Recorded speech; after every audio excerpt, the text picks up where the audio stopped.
Hola a todos, voy a hacer el problema de Cary-Kruger de 1993-1 que me estuvieron preguntando al final de la clase.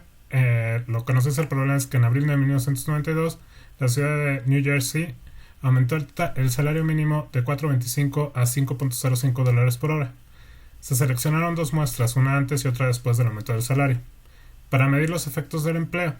En la primera muestra de 331 establecimientos, se encontró que el número de trabajadores de tiempo completo promedio por establecimiento es 20.44 con una desviación estándar de 9.28. Mientras que la segunda muestra de 321 establecimientos se encontró que el número de trabajadores promedio por establecimiento es de 21.03 con una desviación estándar de 9.32. Encuentre un intervalo de confianza del 95% para la diferencia de medias entre los dos periodos y, con base en el resultado anterior, podemos afirmar que el número de trabajadores se incrementó después del aumento del salario mínimo. Explicar nuestra respuesta, ¿no? Entonces, dado esto, pues vamos a pasar a resolver el problema, ¿no? Entonces, solución. Observen que nos están dando dos muestras, ¿no? Una que es la muestra antes, otra que es la muestra después. Nos están diciendo el tamaño de la población, nos están diciendo cuál es el promedio y nos están dando la desviación estándar poblacional, ¿no? Entonces, el tamaño de la muestra antes es de 331, mientras que el tamaño de la muestra después es de 321. El promedio de trabajadores antes es 20.44. El promedio de trabajadores después es de 21.03. La desviación estándar poblacional antes es de 9.28. Mientras que la desviación estándar después de la población es de 9.32. ¿No? También me están dando el intervalo de confianza del 95%, lo que equivale a un alfa del 0.05. ¿No? Antes de continuar, voy a sacar otro valor que vamos a necesitar, que es el z de alfa medios. Esto es el z de 0.025, que acumula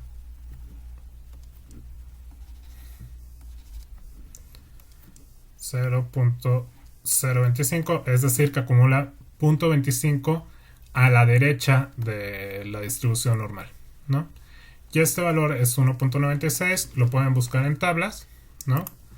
Ya sea en la tabla de la distribución T, se van a 0.025 y recuerden que cuando es infinito les da los valores de la distribución normal estándar, que es 1.960. También lo pueden buscar en la tabla de la distribución normal estándar, pero recuerden que esta tabla que tenemos aquí es una tabla de cola izquierda, entonces lo que tenemos que buscar es que hacia la izquierda acumule 0.975. Entonces, 0.975, si se fijan, está aquí, que es 1.9 y 0.06, entonces 1.96, ¿no? Una vez que tenemos esto, podemos empezar a construir. Bueno, una de las cosas que vamos a hacer es, vamos a definir quién es delta mu. Delta mu va a ser mu después menos mu antes, ¿no? Y ahora sí vamos a construir o vamos a hacer nuestro intervalo de confianza para la diferencia de medias.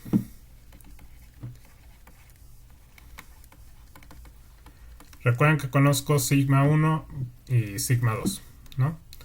Entonces, el intervalo de confianza va a ser la diferencia de mu es igual a la delta x barra, la diferencia de x barra, más menos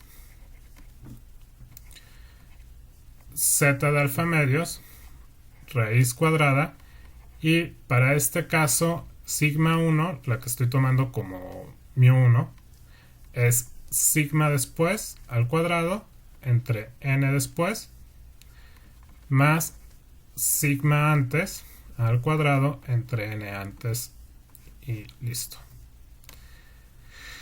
¿no? Delta X barra también la voy a estar considerando como si fuera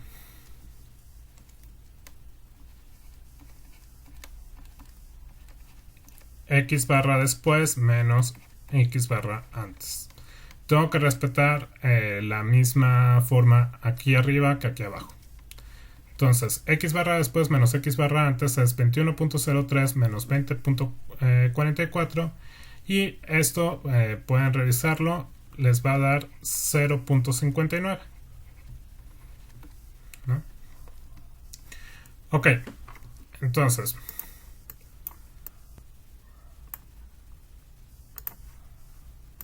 ya tenemos una buena parte de esto.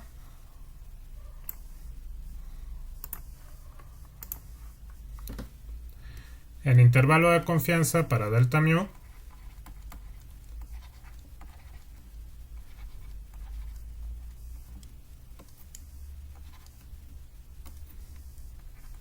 va a ser igual a 0.59 más menos 1.96 por la raíz cuadrada de sigma después entre n después 321. No es cierto, 321 es la n. 9.32 al cuadrado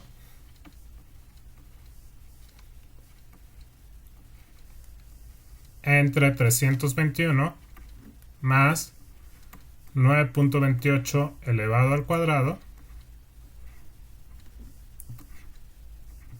entre 331, ¿no? Y el intervalo de confianza para la diferencia de medias, ya solamente tengo que hacer aquí las operaciones, las voy a hacer con Excel. Aquí tengo mi Excel, ya le cargué los datos, ¿no? Entonces, delta X barra, pues, si quieren la podemos checar, es mu después menos mu antes, que nos da 0.59. La desviación estándar va a ser igual a la raíz de sigma después, pero elevada al cuadrado. Esa no es sigma. Sigma después elevada al cuadrado entre la n después más sigma antes elevado al cuadrado entre la n antes. Esta sí es de 4.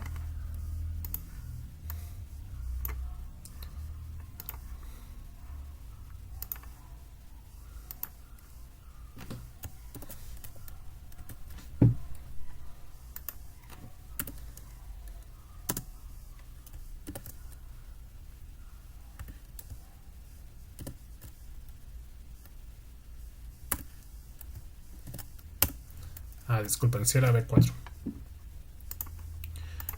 Ok, la z de alfa medio ya sé que es 1.96, pero también puedo utilizar Excel para que me diga cuánto vale la z de alfa medios, ¿no? En particular puedo utilizar imnormStand, que me da la inversa de la normal estándar. Le pongo quién es el alfa, quién es el 2.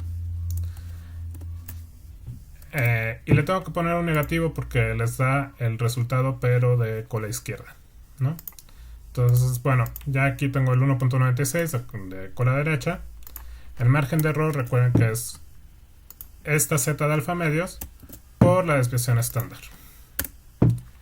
Entonces es 1.43, el límite inferior me va a quedar como 0.59 menos el margen de error, que es menos 0.84, y el límite superior me queda como 0.59 más el margen de error.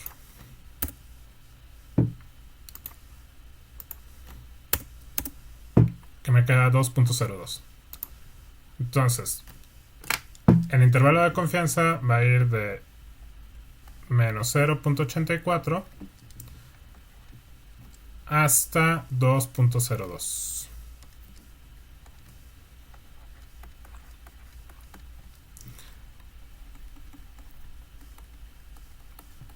Y una de las cosas que tienen que notar es que el intervalo contiene 0. O sea, uno de los números que vive entre estos dos números es el 0 justamente, ¿no? Entonces,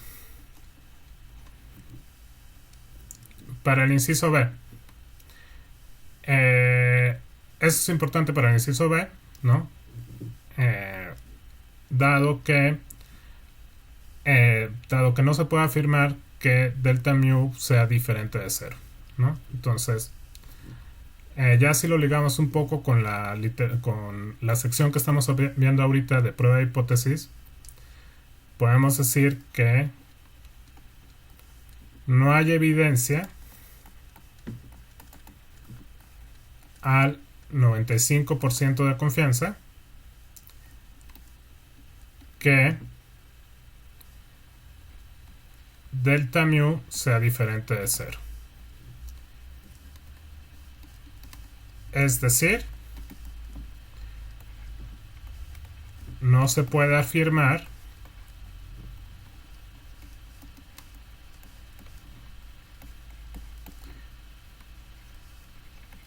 que la media del empleo antes es diferente a la media del empleo después.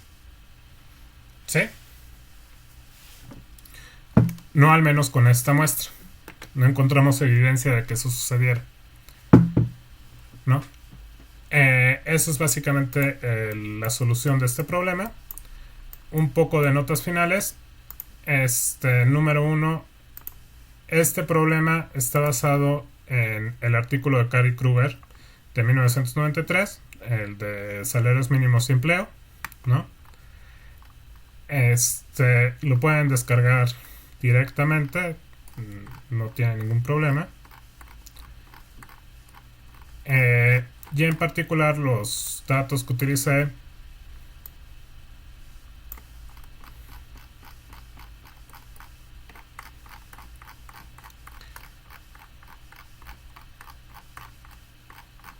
se encuentran en estas tablas, ¿no? Aquí tienen la N de 331, que son el número de establecimientos entrevistados en Nueva Jersey, y 321 del número de establecimientos entrevistados en Nueva Jersey, esto de febrero a marzo, ese es el antes, y de noviembre a diciembre, que va a ser el después, ¿no?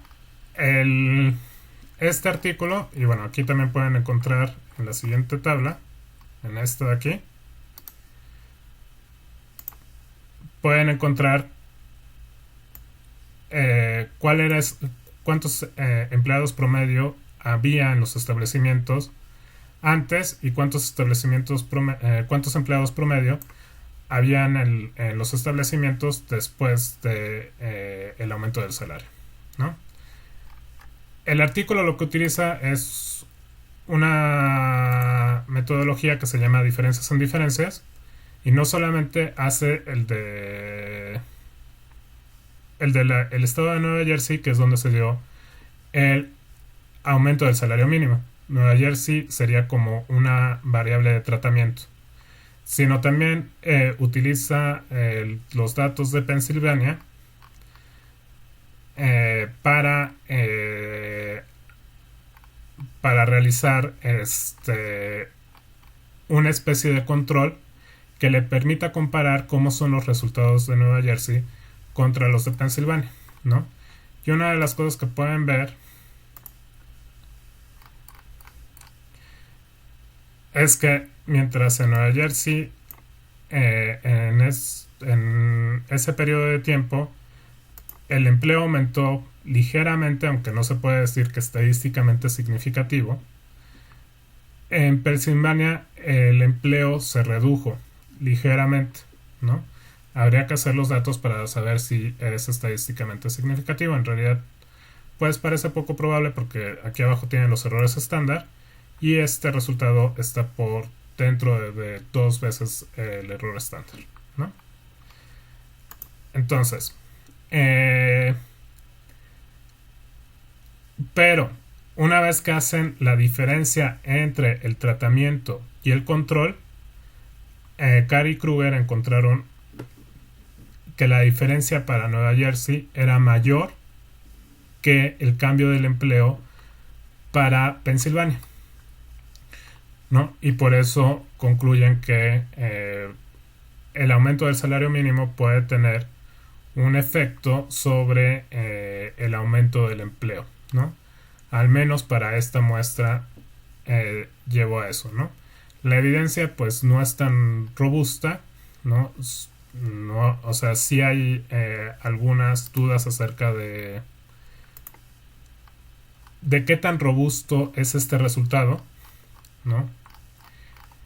Pero es un resultado bastante interesante y el hallazgo es bastante interesante, ¿no? Sobre todo para estos establecimientos de comida rápida, ¿no?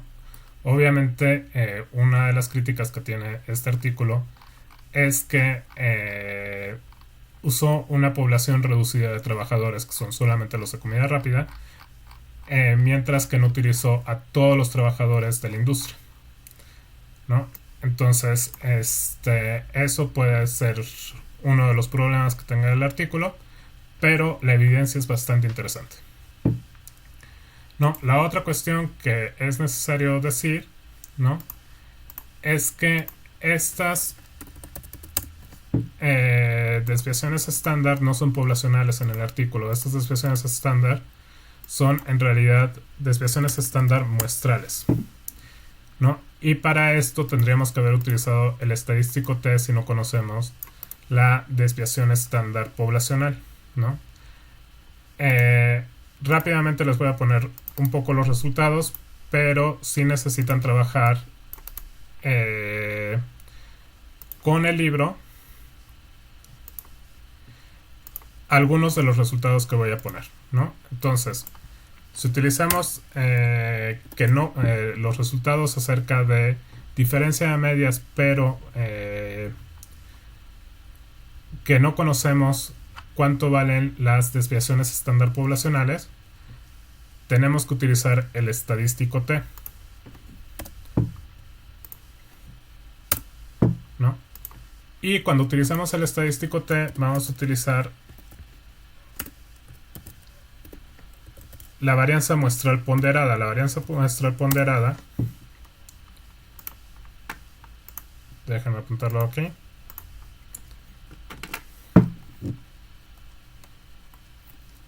Si ustedes avanzan sobre el libro, van a encontrar que la varianza muestral ponderada es, para nuestro caso, n después menos 1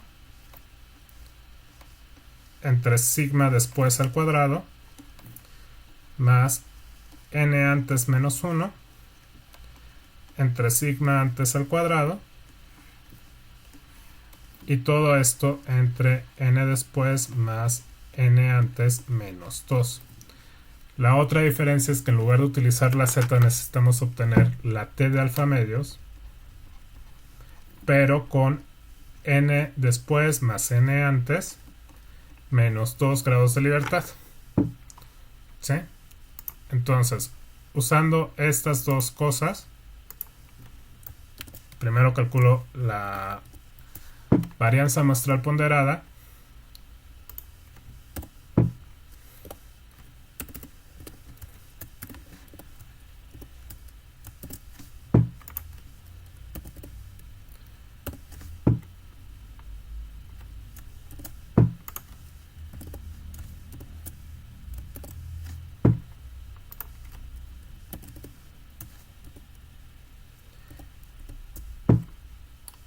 y todo esto entre las dos n's menos 2.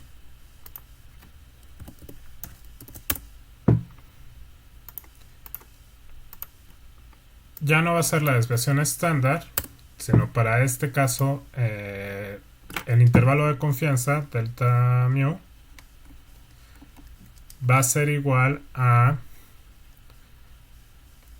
déjenme utilizar el delta y barra, más menos t de alfa medios, SP es la raíz cuadrada de esta SP cuadrada, por la raíz cuadrada de 1 entre n1 más 1 entre n2. Entonces, esta multiplicación es la que voy a calcular aquí, y le voy a poner como nombre la desviación estándar estimada, que va a ser igual a esta, pero con raíz. Bueno. Entonces la raíz la puedo poner como elevada a la 1 medio. Por... También puedo utilizar raíz de 1 entre n después. Más 1 entre n antes. Y ya tengo aquí mi desviación estándar estimada. La z de alfa medios, como ahora voy a utilizar la distribución t, la puedo buscar en la distribución t con... recuerden que ahora necesito 331 más 321 menos 2 grados de libertad, ¿no? Pero también puedo utilizar aquí Excel y pedirle la inversa de t, que va a ser alfa medios, con los grados de libertad de n después más n antes, menos 2. Y esta ya no es z, esto es t. El margen de error es 1.43 y me vuelve a dar 0.84 y 2.02. En realidad sí hay una diferencia en estos resultados, ¿no? No se alcanza a ver ahorita porque tengo muy pocos decimales. Entonces déjenme aumentar aquí los decimales y déjenme aumentarlos acá también. Entonces ustedes pueden ver esta desviación estándar empieza a diferir a partir del 5 aquí y del 4 acá, ¿no? La t de alfa medios también es ligeramente diferente a esta z de alfa medios que está calculando Excel ya de forma exacta, ¿no? Sin embargo, pues ya el intervalo de confianza sale muy similar debido a que el tamaño de la muestra es bastante amplio. Entonces, si utilizan la aproximación de la z para esta muestra que tiene una n bastante grande, pues es una aproximación bastante razonable en la mayoría de los casos. Muy bien, muchachos, eso es todo por el momento y espero que esto les sirva como estudio.